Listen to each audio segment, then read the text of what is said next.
Hello, I am Frater Mandrake, High Priest and founder of Warlockism. I am a licensed, ordained member of the clergy, recognized by the Canadian government. What I am going to speak on today is I am going to dispel a lot of lies, misconceptions, and rumors that the Abrahamic religions have spread about paganism. Warlockism is based upon Celtic pagan belief. One of the most widespread lies about paganism is that we worship the devil. Nothing can be further from the truth. That's a lie that the Abrahamic religions have spread, mainly Christianity, for the sole purpose of scaring people into joining their particular religion. It is inconceivable how one can believe in something or worship something that doesn't exist. The Christian devil has never existed. That is something that Christianity itself made up. Another rumor that has been spread, or a lie, for lack of a better word, is that we're evil. There's nothing evil about the pagan pathways. We believe in enlightenment, seeking of knowledge. We accept scientific fact and that which can be proven. We don't believe that there is any such thing as an all good entity or an all bad entity. The word evil does not exist because that's an extremist term. You might be asking what separates Warlockism from other Celtic pagan beliefs. One of the things that separates us is that we practice in things that, let's say, Wicca discourages, because we don't believe in evil or believe that there is any such thing as all evil or all good entities. Two, we have not signed the witch's rood or accepted the witch's pact. We have but one law which separates us from Wicca, which is this: do what thou wilt. That is the law. That shall be the whole of the law. Love is the law. Love under will. That doesn't give a person a license to do anything they want. We are only restricted by our own moral code. There's nothing immoral about what we believe.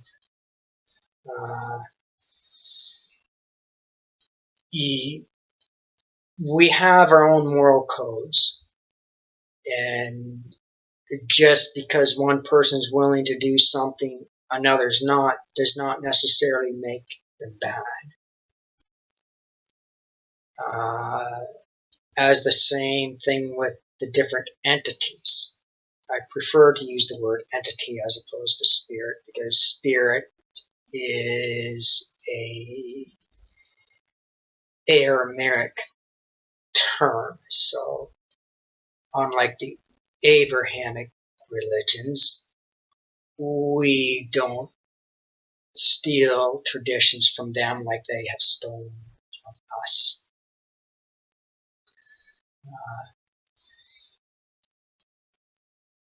We will call upon whatever deity suits our needs at the time. Magic is part of the path. It's not the only component, because we are a religion. We do have spiritual beliefs. Another thing that separates us from the other pagan religions is we accept and acknowledge gods and goddesses from all parts of the world. We also give them names. You'll find that a lot of warlocks will pay homage to such goddesses as Sedina, which is of Inuit pagan belief. Some people would call, or have another name for that, they would call it myth, or mythical belief. The only time something is a myth is if you call upon a deity and you don't get any results. Because we're based upon science, what can be proven. We do a lot of experimentation. If I practice in a ceremony on my own, I will always do a solo experimentation before I will bring it forward to my coven. Because if I bring forth something that I've never tried and have had success with, it'd be a waste of my coven year's time. You know, we only practice in that which can be proven. Science, logic, and enlightenment. In order to attain the title of warlock, one must achieve a certain amount of knowledge. And in order to become part of a coven or circle, it takes a year and 1 day. We keep that tradition because it's a way of weeding out those with mendacious and ulterior motives for wanting to learn. During the year and 1 day process, we give a history on pagan beliefs, the names of the different gods and goddesses and entities that exist.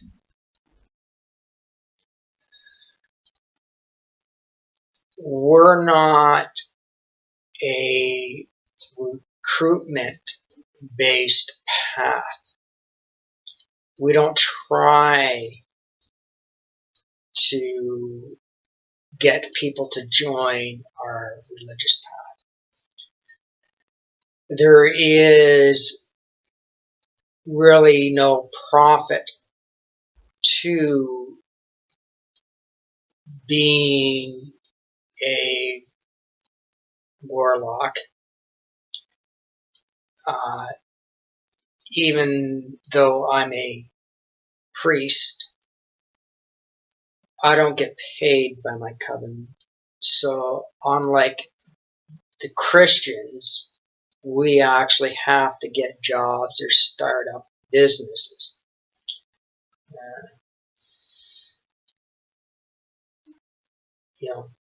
We don't accept the notion that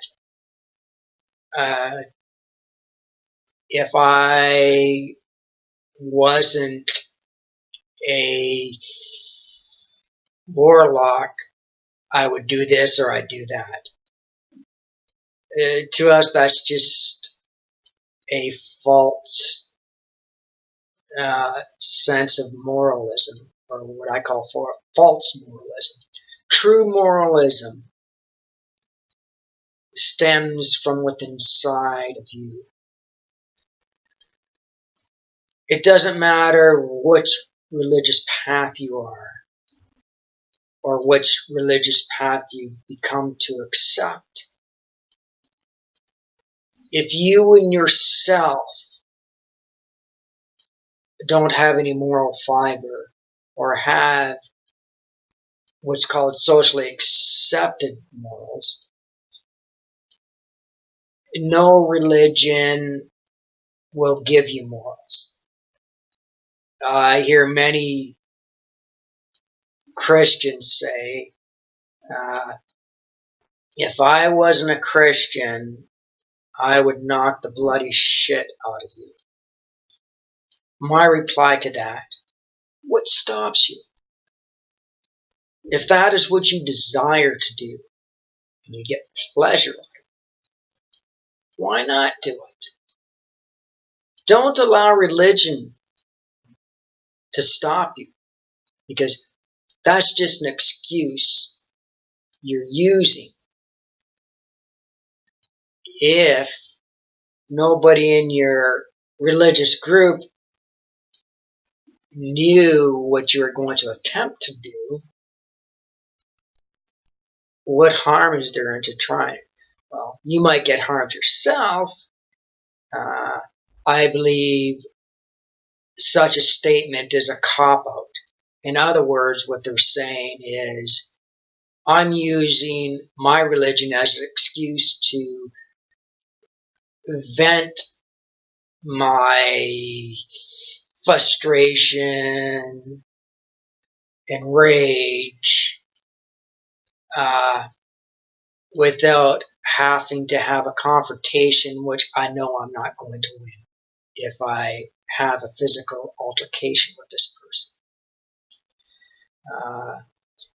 Or saying, oh, I would listen to AC/DC, or I would drink alcohol, or I'd do this or I do that, but I'm a Muslim, Christian, or Jew. That's just a cop-out and just a way of trying to affirm morality. But behind closed doors, you bet your ass they would pour that drink. But of course, they wouldn't do it in public. We're not a pathway that believes in putting on some facade. We don't believe in what I call candy ass. Okay, maybe you might find my language or the way I'm speaking offensive. Okay, well, that's just the way I talk. And that is something I don't have a problem doing. I don't have to justify myself to you, to anyone. So, nor do I need to pretend to be something I'm not. The most crucial thing in the Warlock path is enlightenment. If you restrict knowledge and enlightenment, you do an injustice to yourself and you restrict yourself. You're only capable of doing what you allow yourself to do. You're only capable of reaching heights that you allow yourself to reach. There is nothing wrong or bad about having desires. We all have desires. I have my desires. I go out there and I fulfill those desires. I have certain goals and I go out there to achieve those goals. Why shouldn't I? What is wrong with wanting to have the best in life? Unlike the Aramaic beliefs, were not sworn to a vow of poverty or a vow of doing without.